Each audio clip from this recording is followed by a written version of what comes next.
On September 17, 1787, the delegates at the Constitutional Convention in Philadelphia wrapped up their great debates after a long, hot summer of deliberation.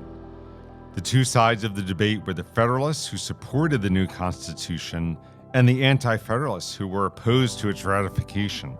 They had shared beliefs about human nature, liberty, and the purpose of government, but disagreed on the best ways to achieve a lasting republic. The Federalists advocated a stronger, if limited, national government with separation of powers, checks and balances, and federalism to preserve liberty.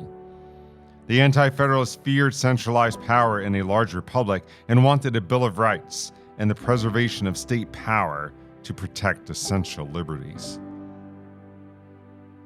The debate took place in ratifying conventions, state legislatures, taverns, and especially pamphlets and newspapers.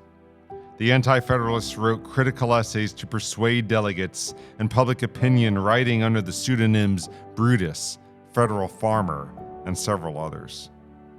Alexander Hamilton, James Madison, and John Jay wrote under the pseudonym Publius, and their essays defending the Constitution were collectively known as the Federalist.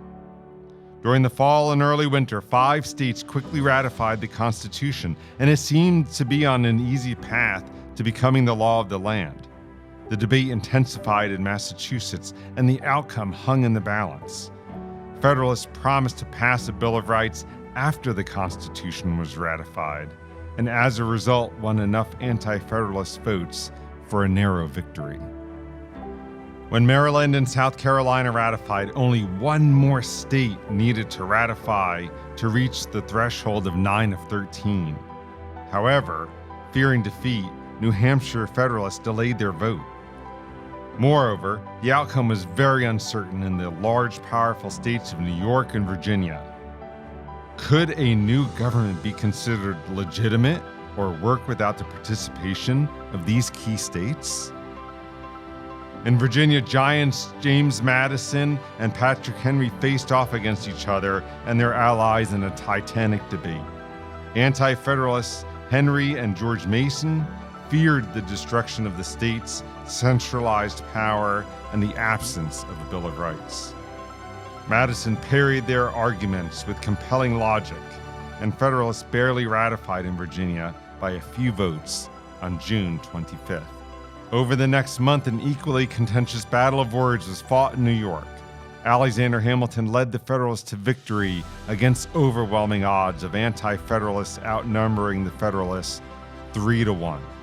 New York ratified and joined the Union by only 3 votes. Rhode Island and North Carolina held out until Congress passed the Bill of Rights as promised, and it was ratified by all the states on December 15, 1791. The Constitution was a popular act of the people and their representatives, and the ratification debate showed the value of free speech and open discussion in a free society.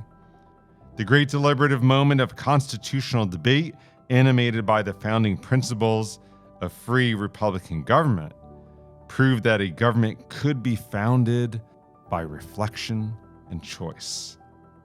The deliberations represented and defined the American character and shaped American ideals and debates throughout the country's history.